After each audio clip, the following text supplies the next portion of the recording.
Morning. Good morning, everybody. Good afternoon. Good evening. Thank you very, very, very, very much. I just want to take a minute to thank you all for your support. Yesterday, I was in my feelings, I was in the spirit, and I was just speaking as I was led regarding these issues that we deal with on this platform. And I was, basically laying it out how I'm being led regarding what needs to be done going forward when it comes to this issue of domestic violence in our country, Nigeria.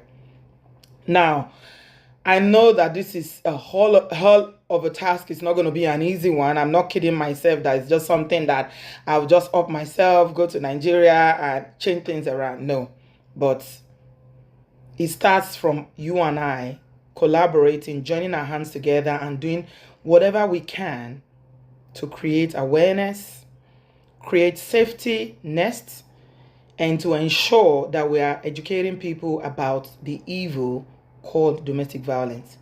So I wanted to just take a minute to thank everybody. Since yesterday, the response has been tremendous. I know people are frustrated. People are angry. People are feeling helpless. People want to do something. And as I said yesterday, individually, it might be difficult because you are thinking, I'm in America, I'm in Dublin, Ireland, I'm in the UK, I'm in Australia. What can I do? But when we come together and put our resources together, we brainstorm, create ideas, source for resources, both financial, and physical resources, brainstorming about ideas and collaborating with organizations, both organizations, international organizations. When we collaborate with all stakeholders, both in Nigeria and international organizations, as I said, work with lawmakers and law enforcement agencies in Nigeria, both the police, the civil societies, name it, then our voices will be heard. Our voices has to be heard. We can't keep quiet. We just cannot keep quiet and get on with our lives and saying, oh, after all, it not concern me, not be my sister, not be my brother, not be my child. No. For everybody, any woman that has been deleted, any woman that has cried, they are somebody's child, they are somebody's sister, they are somebody's mother. And so, thanks to everybody that has reached out already. If you are interested in this movement, please get in touch with me. The contact details to reach me are on the screen now. You can send me an email, drop me a DM on Instagram, or WhatsApp me a message.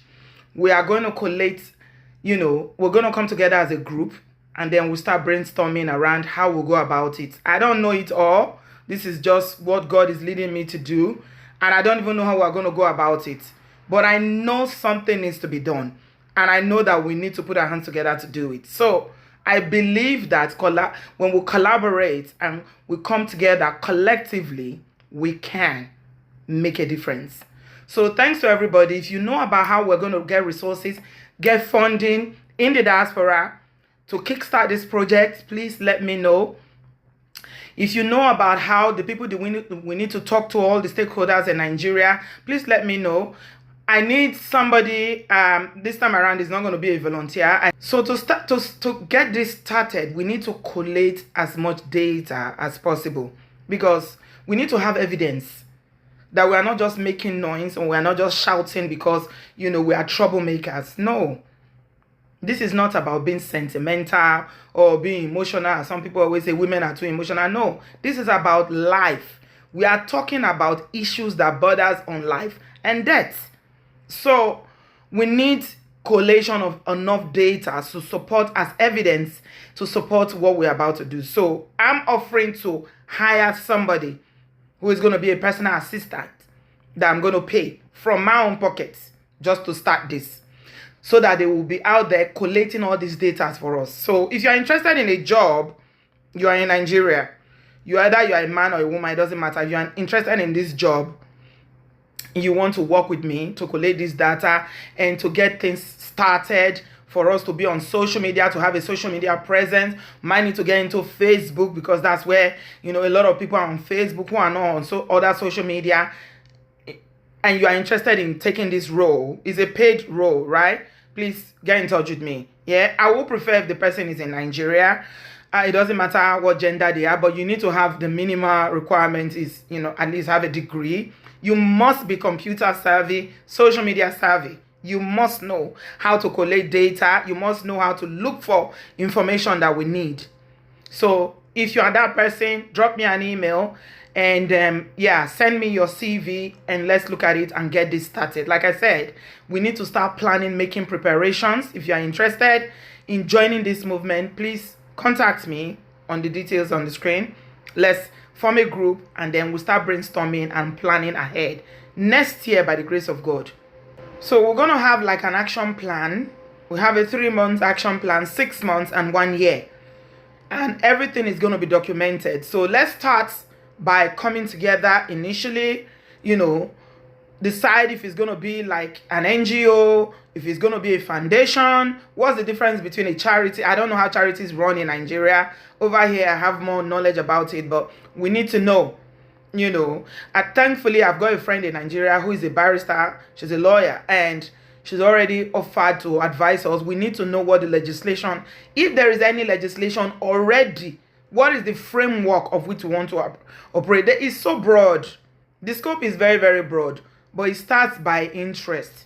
Please, I'm begging you, wherever you are in this part of the world, if you are tired of the number of incidents that are happening, both in Nigeria and the diaspora, of women that are being killed every day because of domestic violence, please, if you want to do something about it, join us. We have to do something about it. We need to create an awareness. We need to educate people. We need safe houses where people can be taken to when they are in imminent danger, to safeguard them. We need to have counseling for these women, and including the Mungo Parks as well. They need therapy. We need to understand why their brain is probably something they picked up when they were children. They saw their dad do it, and now they think that's normal. It is never okay. It is not normal. So we have a lot of work to do, my people. Thank you to everybody that has reached out. I'm depending on you, and by the grace of God, we're going to get this thing done. Thank you. Keep reaching out. Keep spreading the word. Change is coming. Change is imminent, and it must happen. It has to happen.